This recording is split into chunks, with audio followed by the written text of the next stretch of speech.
All righty, I think we're all set. Okay. Well, welcome everybody. Thank you for joining us today. Thanks to those of you who registered for this virtual program, and for anybody tuning in on Facebook, welcome to you as well. Today we have Professor Ellyn Lem with us, and she's going to be sharing with us a little bit about her new book, Gray Matters: Finding Meaning in the Stories of Later Life. We do have 2 copies of this book available at the library. They're going to be on our lucky day shelf. They're lucky day items right now. I know at least one of them was on the shelf earlier today. So if you stop in the library, you're looking for this book, check our lucky day shelf. And thank you so much to Ellyn for agreeing to come and talk to us about her book today. So without further ado, I'm just going to turn it over to her. Okay, thank you so much. Well, I'm excited to be here. As it was introduced, this is a new book project for me, and it's been out just a couple of months, and I haven't yet given a specific talk on the content of it. So this has been pulled together new for you. You're going to be my guinea pigs, but I hope that it's interesting. We're going to leave time for questions. And so if you're thinking of things throughout and you want to put them in the chat, please do. I'll be happy to answer any of them and have discussion if you would like. So what I'm basically planning on doing is talking a little bit about what inspired the book, how I approached it, some of the interesting findings I found on some of the different, in the different chapters, and then just hopefully let you know about, what is going on, what are we learning new about aging. Okay, so move to my next screen. So how I envision the project is what I call a literary dinner party. Oftentimes writers are asked if you could bring anybody together to have a dinner party, what writers would you bring together? And that's what I think that I did, not consciously, about this topic. And I thought to myself, who has contributed really interesting insight about this time of life, about being older? And I wanted to pull people together because I had a lot of questions. One of my main questions is, why do so many people dread getting older? There's such an anti-aging and a fear of aging, and I wanted to figure that out. So in my next slide, I am going to introduce you to some of the people at my literary dinner party, some of the people that I relied on, and I'm going to give you just a little bit of a bio on each one, because if you are interested in this topic, and I think everybody should be, because we're all getting older wherever we are in life, and I do think that the book has been designed for wherever you are in life, you can sort of get meaning from it that will help you have a more meaningful later life. So I'm going to introduce some of the people that helped inspire me and my research, and these may be other sources for you to check out as well. So let me introduce the guests to the party. So one of the people that I look to is Betty Friedan, and a lot of people know Betty Friedan. They're familiar with the name of it because she was a very well-regarded feminist scholar with her book, The Feminist Mystique. What people don't know is that she wrote a really fascinating, long book about age. And it's very interesting because it's chock full with research, but she also brings in her personal experience. So it's very readable. And there is a lot of interesting insight in it. I would say one of the things that I benefited the most from this book was on the differences between men and women aging. And I do have another slide about that a little bit later. And so we'll talk more about it. But I did find Betty Friedan to be really interesting on that subject. Beneath Betty Friedan is someone, his name, it's cut off a little bit there. His name is John Leland. He's a New York Times reporter and currently still with the paper. And he wrote also a fascinating book called Happiness is a Choice You Make. And what he did, he spent a year of his life spending time with people who were in their 90s. And he wanted to tell their stories and what he learned from them. And he first started telling their stories in the newspaper and then put them together in a book. But I weave a lot of the stories that he came across in my chapters as well, because I felt that some of the individuals that he spoke to really gave insight about so many topics that I was interested in as well, about relationships between adults and older adults and their children, about whether to work, what is the best place to live, things like that. Louise Aronson, she was nominated for a Pulitzer Prize. This is a very recent book called Elderhood. And I think what is unique about her book is that she is a gerontologist. So probably in this group, the only one who's officially a gerontologist, sort of a special in older age. And so she talks about what she's learned from her practice. She does house calls and goes to people who are housebound. And so this is what she feels the medical community needs to do differently, what general people can do to broaden their understanding. And even though she is a medical professional, she also has an approach similar to what I do, which is let's look at all the disciplines. Let's look at literature. Let's look at social sciences and bring it all together. So that was an important book. And if you do Twitter at all, following her on Twitter, you will get the very latest, particularly about how older people have been affected by COVID. She's very outspoken about that, and also retweets a lot of interesting articles. So Atul Gawande, maybe the name that will be most familiar to people. So his book Being Mortal was on the New York Times bestseller list for almost, I think, years practically. He is a doctor, and his book is also a combination of his experiences as a doctor and some of his personal experiences. But for me, this is what opened my eyes to this subject matter. Reading his book, and in the book, he really talks about how the medical community does not give enough voices to people who are older about what they want for their end of their lives or what they want when they're in the hospital. So he really is a strong advocate for that. And so brings in a lot of stories of his experiences, brings in what he learned from his father. So anyway, fascinating book and very eye-opening. The last two on this page, and I won't spend so much time on all my slides, but as I said, these were very influential. Sources. I am sorry, I'm doing the classic mistake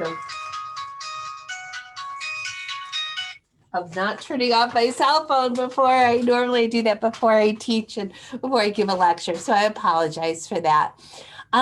So the other book is called Coming of Age by Simone de Beauvoir. And Simone de Beauvoir, again, a familiar name, very famous female philosopher who's also the ongoing love interest of Jean-Paul Sartre. And she also wrote, like Betty Friedan, a lot about feminism in her book, but also has this is a gem. This Coming of Age is her look at aging. And I use this book a lot in my work chapter because she had such excellent insights about why people find work meaningful, why they're happy to leave work. And I had a lot of questions about work because I had come across people with really different views about retirement. And I was trying to figure out, why do some people say retirement is the fast, I love, and other people, it's so depressing. And so really reading those sections in her book were eye-opening for me. This book was written a long time ago, and it still has a lot of powerful resonances today. The last one there, the woman's name is Margaret Gillette, and she is probably the most famous age scholar right now who takes an interdisciplinary approach. Her work will bring in film, television, memoirs, personal experience, gerontology research, and I used her work throughout my book as well. She has really interesting insight about menopause and why it became a medical issue when it probably shouldn't have. So in a variety of places, her name will creep up in mind. And this is her last book that came out a year ago, Ending Ageism, or How Not to Shoot Old People. Sounds like a weird, provocative title, perhaps, but it is referring to photography. And so I think there's like a double meaning there on how not to shoot old people. So I would say in this other small box here, you see some that would be honorable mention. Mary Pfeiffer's book, who's a famous psychologist who wrote a book called Saving Ophelia about adolescent girls, wrote a book last year about women's aging called Women Rowing North. Susan Jacoby writes about all different topics, a lot about religion, but she had a lot to say about dementia. And I don't always agree with Susan Jacoby in the book, but I still find her ideas are important to wrestle with. Ashton Applewhite, again, if you are a Twitter person, she is very active, and her website and her book are called This Chair Rocks. And so she is always looking for examples of ageism, and people write to her and say, is this ageism? And she usually says yes, but a really interesting take on a lot of subjects having to do with older people. And the last one, and if you do see my book, you will see that Margaret Crookshank was the person who wrote my introduction. And her book called Learning to Be Old really affected me when I read it, almost on every page. One of the things that I will share from Margaret Crookshank, and then if you do see the book, you can read her introduction to get more insights from her. But one of the things that really caught my eye was in one place she said, if talking about survivorship, that we should have more regard for older people for what they have lived through, what they have endured, how they've changed. And so she says at some point, if you see someone who's 80 or older, you should give them a badge for their survivorship of like what they have gone through and their adaptability. And that really opened my eyes. So every time I'm out in the community or in the grocery store and I see somebody who's older, instead of looking at them as possibly frail and I think, wow, I wish I had a badge to give them for their surviving and what they have been able to triumph over. So very eye-opening. All right, so those are just some of the people that you will find more from in my book as well. So what I didn't want for my book was to be a bunch of scholars talking about aging, even though many of them are older themselves. From that group, for sure, Margaret Crookshank and Margaret Gillette, many of them were older themselves, but still, I thought that this book, which I really wanted to write for the public as well as for academic audiences. And I actually rejected one publisher who was not going to make it accessible, make it inexpensive enough that the public could buy it. So I was like, nope, I'm going to find another publisher, because it was really important to me that people be able to read it and not have to have like a PhD. And I didn't want it just gathering dust in an academic library. So important to me to bring in with all those scholar voices were those who are actually experiencing older age themselves. And so I put out a survey and got 200 people to participate in answers. And the survey got spread nationwide. So even though a lot were from here in Wisconsin, there was still, it got as far as Washington, D.C. and New York, and it got to California. So I did hear from a range of people. And on the survey, there were 25 questions, and they, had space to answer. So this wasn't like yes or no questions. So it started with just some demographic information about, their age and their gender, living situation. But then after that, the questions went all over the place. I asked what people did for fun, where they lived, and if they were happy with it, if they had medical issues, who they count on for support. Some of the most revealing and revelatory feedback that I got was asking about what advice they would give to their 20-year-old self. Also asked about their financial situation.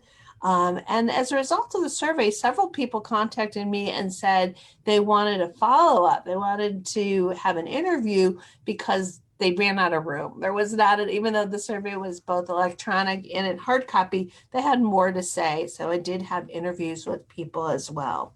So I just wanted to share with you one or two of the responses that came that really kind of took my thinking in a different direction and made me reflect. So here's one of them.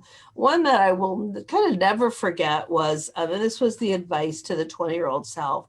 And the words were, slow down, don't be so serious. And I really responded to that because, I have a really hectic life. Teaching at the university here. And also my mom is nearby who's in her 80s, and I have 2 children. And I feel like I am constantly in a rush going here to there. And that person, just that message, slow down, was really eye-opening. And I thought I needed to hear that. I needed to think about my pace of, how I'm living my life and whether or not I need to appreciate and slow down my pace. Just a few other ones quickly, because I want to get to some of the other chapters. One of them was, try not to be such a perfectionist in finding a life partner. Another one said, think about people other than yourself. Let go of grudges, forgive, think bigger, take more risks. So just all kinds of interesting things. I would find myself rereading the surveys, even recently, even the book is done and gone.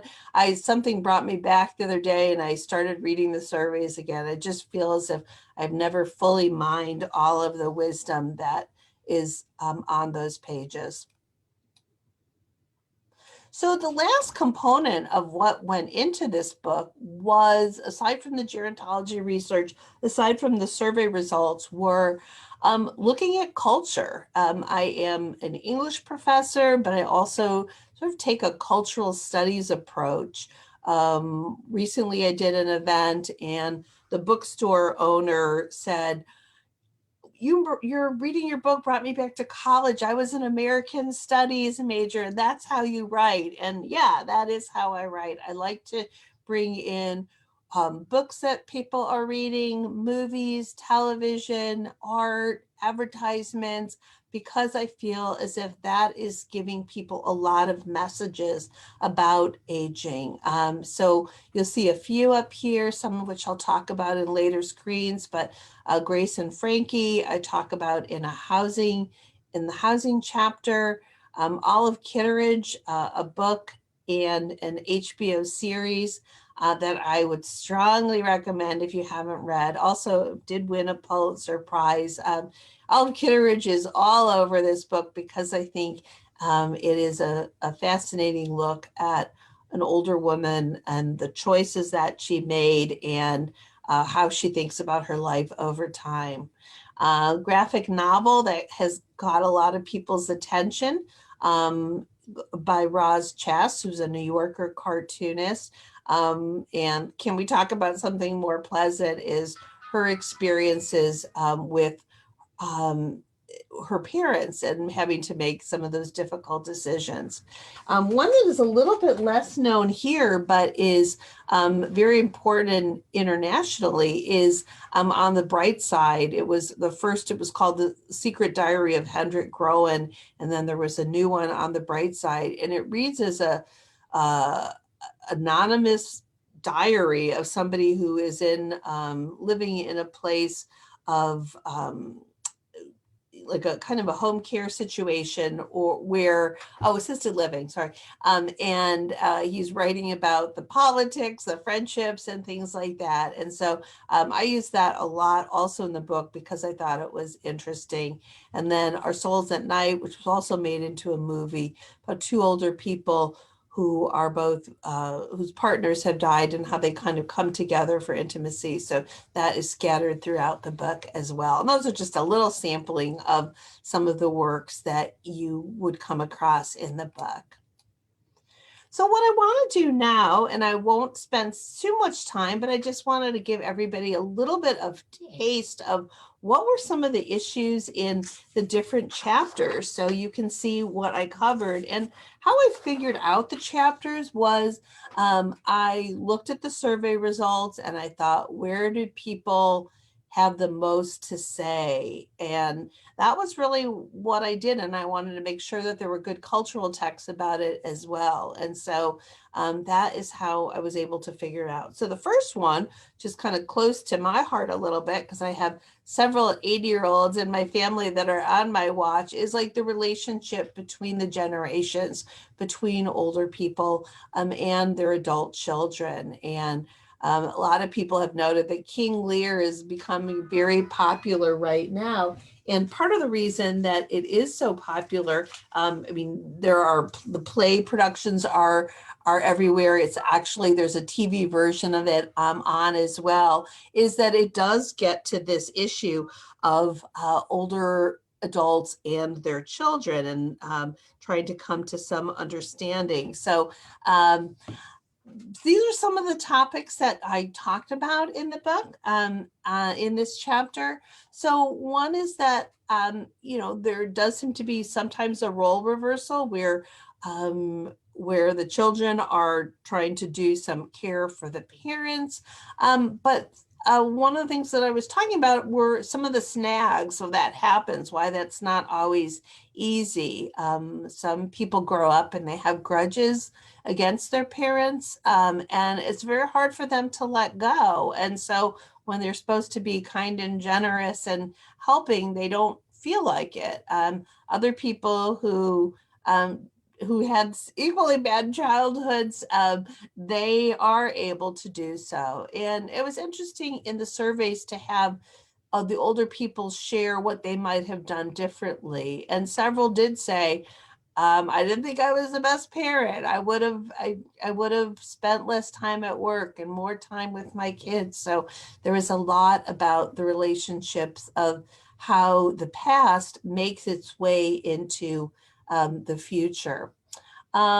Something else that came up, I took like a little bit of a cultural approach. There's something called filial piety, and that is, we see it often in Asian cultures about that it's more inbred, that there's a respect for elders, and that of course you take care of them as they took care of you when you were a child. And so it's interesting though that a lot of people say that, well, like, oh, in Asian cultures, it's altogether different. But in my research, I saw that they're sometimes having a hard time maintaining that Asian cultures sometimes is more like Western culture here. And they're actually having to do some laws to make sure that people are taking good care of their elders. So it may be a little bit of a myth. Something that came out in all the research that I had, both the cultural tags and in the surveys, was that seniors don't feel that they have enough time with their loved ones. And so I think we all might know that to some degree, but seeing the reasons why it is important and the effects of loneliness and how it is really dangerous shows that it's not just a trivial desire. There actually is some meaning in it that we should take seriously. One of the things I loved about this chapter was being able to use the literature that gives us both perspectives. So that's, again, one of the reasons why I liked the book Olive Kitteridge, because we see in that book why the main character, Olive Kitteridge, is so disappointed that her son moves away, that he marries someone that she doesn't approve of. We see that he doesn't call enough. And so the reader feels for her. But then on the other hand, we do get the son's perspective about, it's not just a coincidence that he feels that way. And so really helpful to be able to get multiple perspectives at once and see why some of the conflicts might ensue.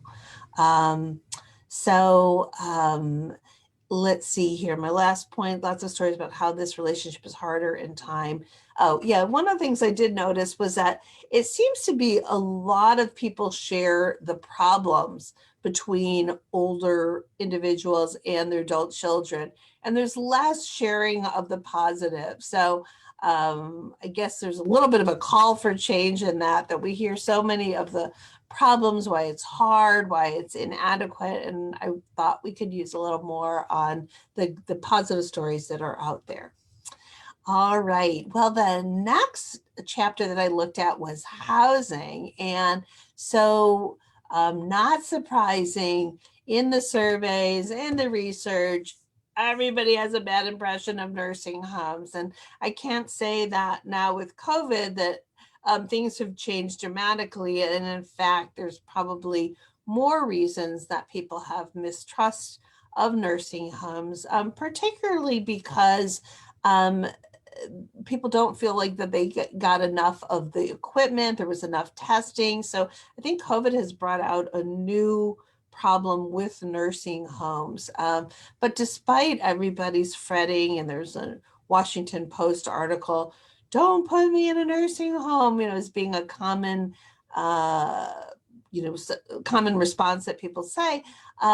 There's just not that many people in nursing homes. So I think that was a fact check that people might want to become familiar with. Also in this chapter, though, I talk about some real significant changes to what people think of as the traditional nursing homes. And particularly, you see the picture there, the Eden Alternative, William Thomas. He usually goes by Bill Thomas, but he is a doctor who's really been changing how nursing homes operate. And so his Eden Alternative was bringing in pets, bringing in purposeful activities, having the residents there care for plants.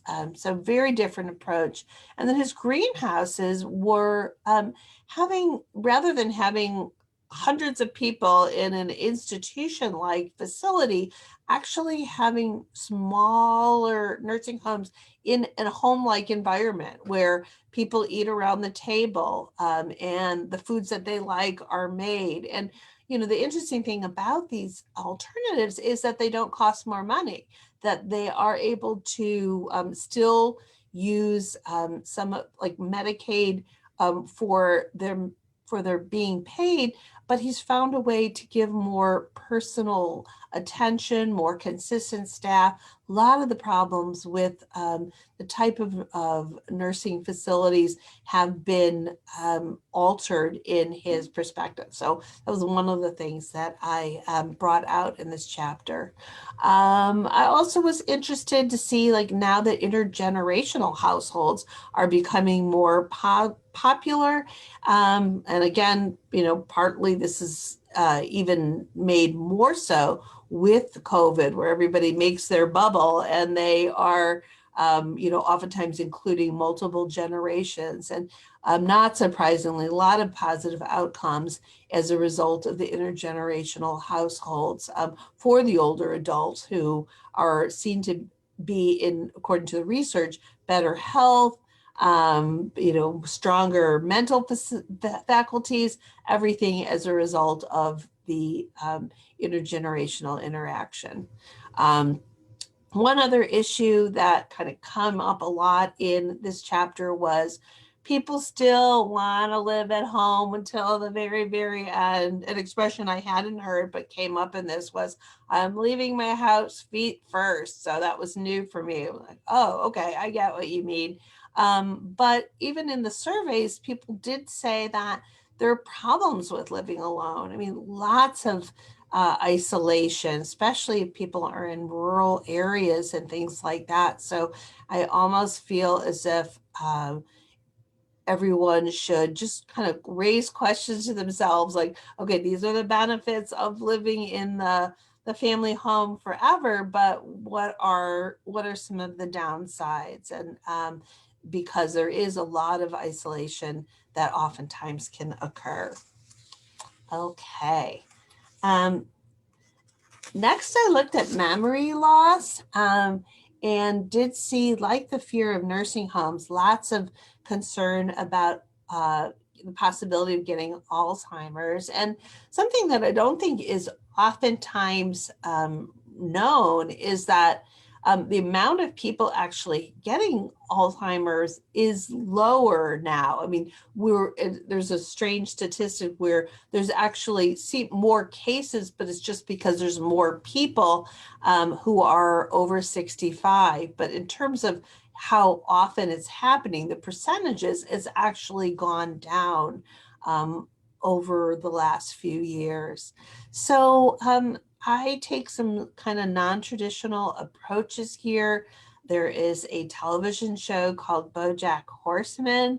You see the image on top there is from there. And most people wouldn't think about that would be a literary source, but there is an episode, a very famous episode based on the writer's family experiences of BoJack, the horse, his mother having Alzheimer's. And what I really loved about that episode is it really gets at trying to get her perspective. Like at some point, the images that we see in it are through her eyes. So a person who she hates is scratched out. And so it really allows people to sort of walk through the eyes of the person. And that's important because so much of what we know about Alzheimer's and dementia, those are the stories told through the caretakers who oftentimes their perspective. And research has showed that there's actually a difference between the person who is caretaking and the person who is experiencing it. There's a greater level of contentment on people who actually are having, who have been diagnosed with Alzheimer's versus their caretakers who oftentimes can think this is the worst possible diagnosis as possible. So, one thing that came through some of the creative work, you'll see here, there's a movie Away from Her that is very well regarded. It's based on a story by the fantastic writer Alice Munro. The story was called The Bear Goes Over the Mountain. And that, as well as this book, Wide Circumference of Love, really remind us about how every Alzheimer's story is different. And so those who like to say, their story is the story, it really doesn't work that way. People can have certain losses, but hold on to other things.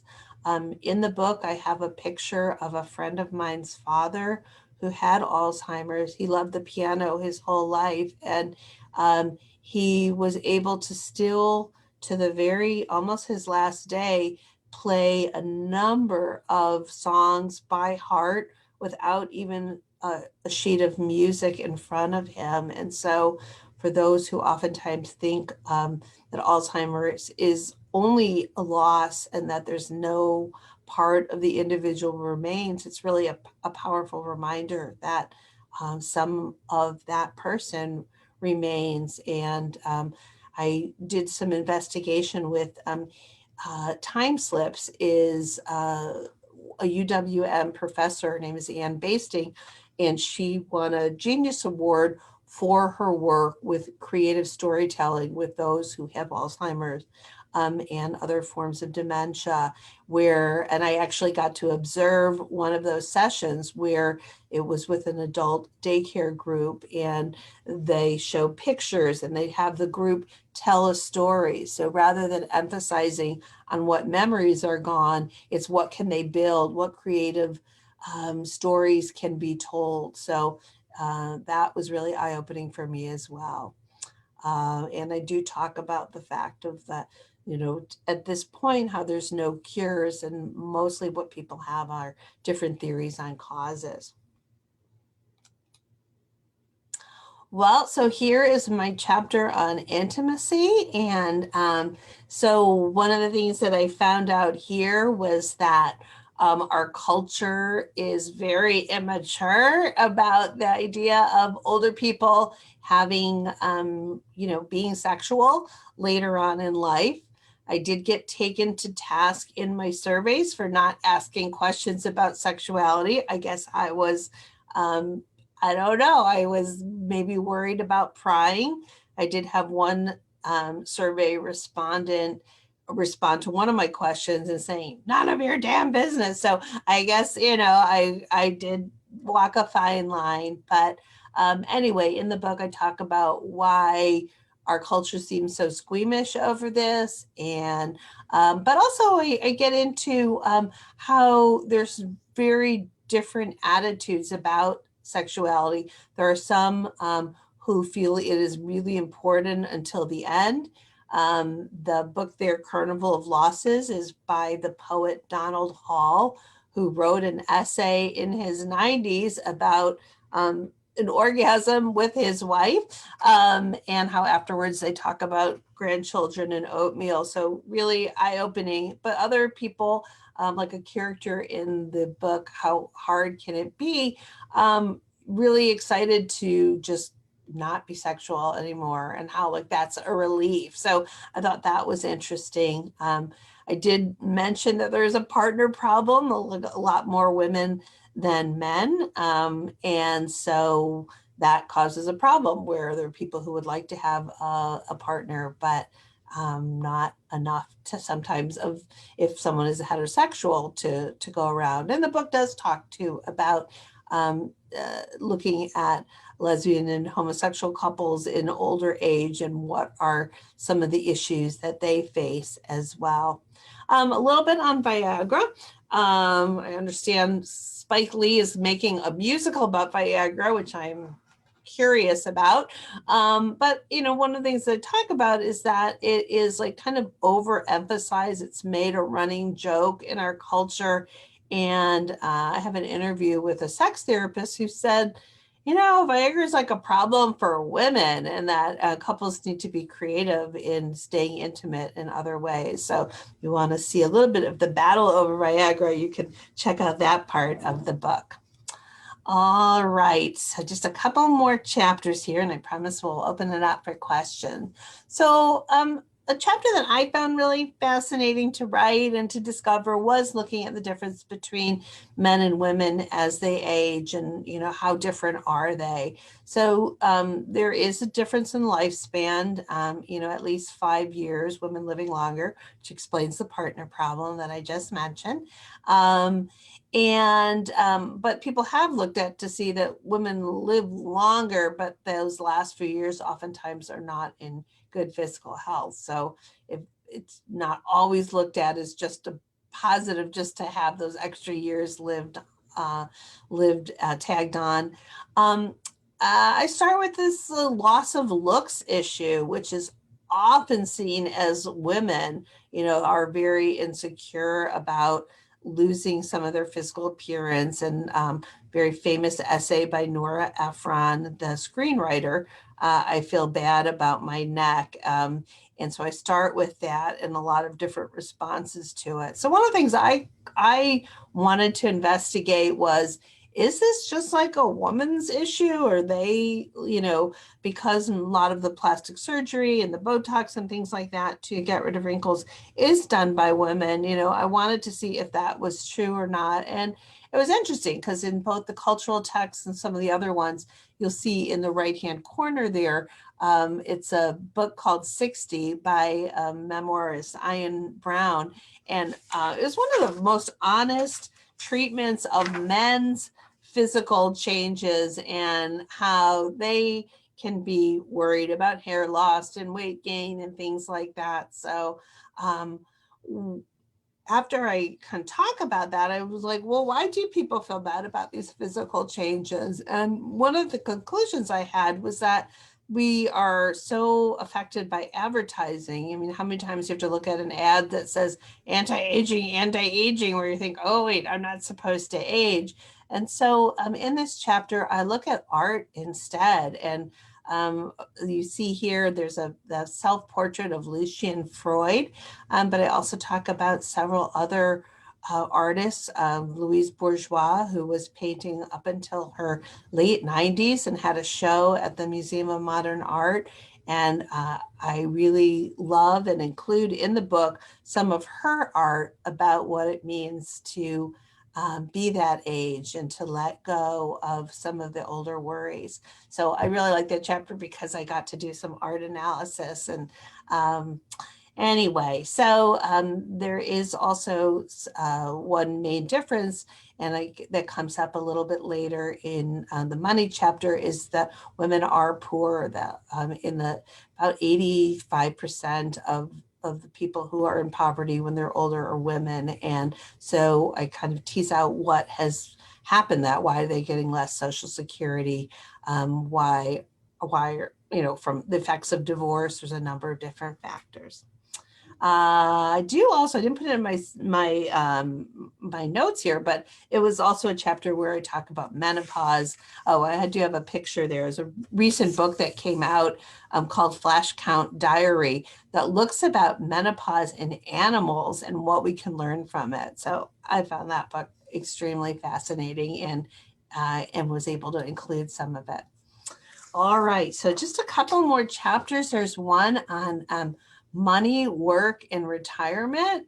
So I got, again, as I mentioned earlier, a lot of very mixed feelings about retirement, and which I was able to explore a little bit and figure out why. And I think, as I said, the Simone de Beauvoir really helped, because one of the things that she talked about was that it really depends on why people are working. If they're working just to get a paycheck, well, they're going to be happy to not be working anymore, especially if they have a pension, which are disappearing, not as much as we don't have them as often as we had in the past. But, if people are working for fulfillment, that's not going to want to go away. People are not going to want to walk away from their jobs. It's an ongoing discussion I have with my sons, like, when are you going to quit? It's like, I don't know, maybe 80, I'm not sure, but as long as it's still meaningful, I would want to. And I do talk about the Jack Nicholson picture there as part of the movie About Schmidt, which most people say is a retirement movie. And I think it was a good example to look at, because we see both retirement there. We both see what can be boredom, lack of fulfillment, but we also see how it can be a time of change. And so I felt that was a complex treatment. The chapter also looks at about older individuals in the workplace. It's the fastest growing demographic, and why people want to continue working aside from just financial reasons, and also the way in which companies are recognizing that these are important people to maintain and coming up with incentives to keep their older workforce. I do talk about ageism here because people did experience it. when they applied for jobs, asking for when their birthday is or when they graduated college, and how those are sort of kind of ways to look at what people's age are, and kind of a way to discriminate against them. All right, well, the last chapter, fittingly, is death. And so I did see, particularly from the surveys, people have a lot of fears around death. A big fear of dying alone. I did notice, because I did ask about religion as well, that people who were more religious seem to be less afraid of it. They believed in an afterlife, and so they didn't put as much emphasis on the here and now. I also talk in this chapter about a weird trend in literature going back to the 1880s about kind of killing off elderly populations. So there's sort of futuristic, dystopian novels that put forth the idea, like, at a certain age, we should just kill people off. And I talk about how that is a problem, to circulate that message out there. I also talked about, like, immortality. There are people who are trying to live forever and are paying a lot of money for researchers to see how long people can live. But other people who, gave me an age that they wanted to they would be happy at there, and they didn't really need more than that. So it was interesting to see very different views on immortality. Something also that really came up there was just not enough discussion about people's wishes for their own deaths. And writing the book made me ask my husband, and and so we've been married over 25 years, and he was like, oh yeah, I want my body donated to science. It was the first I'd ever heard of it. He never mentioned it. It's not written anywhere. So that really came up about how we really do need to have conversations with the people in our lives about what their wishes are, and ideally commit those to paper as well. And then I kind of end that chapter with, like, how people deal with loss. I think that's one of the hardest aspects of getting older, is having to say so many goodbyes to important people. All right, the last slide are just some things that have come across since I wrote the book that I would recommend. I'm currently reading now a book called The Weekend, about 4 women who come together after one of their friends dies. And it's just really interesting and reflective about both what it means to be an older woman, but also how they interpret the past. Loved this book called The Unlikely Pilgrimage of Harold Fry, somebody who hears from an old coworker, writes him a letter, and that she's in hospice and dying, and he goes to the post office to mail it to her, and then he just keeps walking across England and decides he's going to see her. Excuse me. Very recently, if anyone's daring going to the theater these days, new Bill Murray movie, On the Rocks, about a father trying to help his adult child's marriage by getting involved. And so I thought I like it because it was a non-traditional representation of getting older. And this book also just came out, Hieroglyphics, and it is about how people's early childhood affects them even when they're older. And I didn't love the book, but she has a book before this that I did love called Life After, I'll have to look it up and share it with you. It's weird. She wrote a book and another book came out at the exact same time. But so I would look her up as an author because I think she is great. All right. I know I've talked a lot, and I would love to, I'm going to stop the share and open up the chat. I see at least one comment. Let's see here. We'll give it a few more seconds if Sure. anybody does want to put any questions in the chat. I just looked up that book you were talking about, Ellyn. It's called Life After Life. Life After Life. Okay, thank you. Yeah, I should know it because, as I said, I read both books that came out at the exact same time, but the same title. But this is the one that I really like. The other one, I think, is by Kate Atkinson. Very cool. I want to know, Ellyn, what made you get interested in this topic? I know you mentioned that you have several family members who you care for. It was that kind of what led you to want to write this book?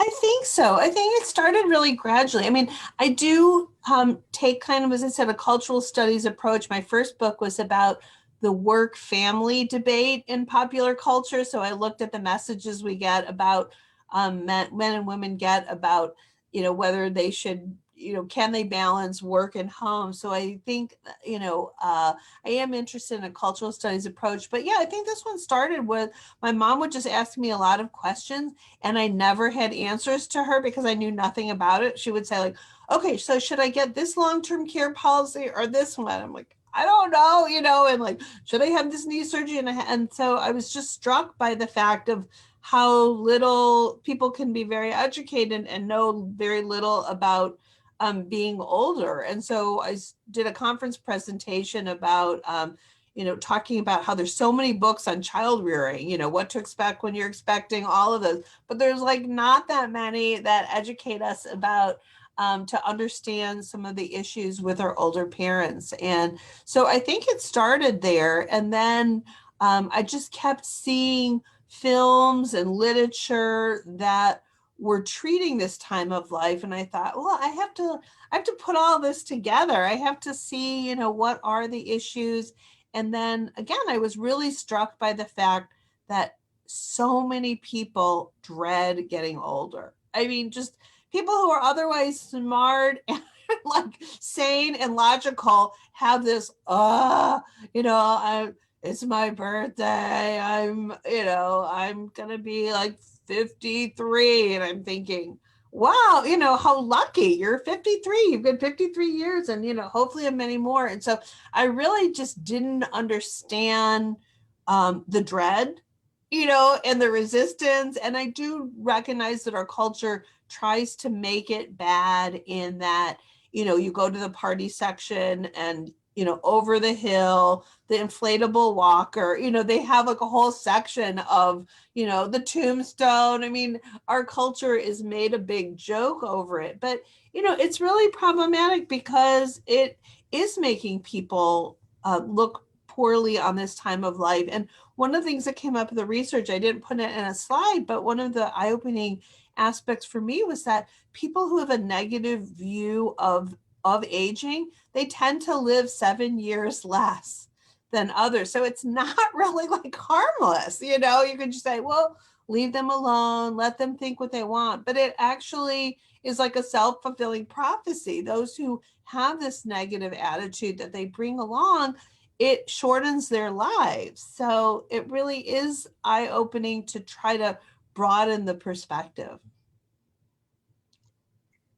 Well, thank you so much, Ellyn. I'm not seeing any more questions or comments come in, but I just want to repeat, if you missed this in the beginning, we do have 2 of Ellyn's books available for checkout at the library. They are Lucky Day items. And I just want to say thank you so much to Ellyn. I loved all of your TV show, your movie, and your book recommendations. I made a huge list that I'm going to add to my to be read list. So thank you so much for sharing that with us today. Oh, my pleasure. It was fun to talk about. Thank you so much. Thank you. Take care.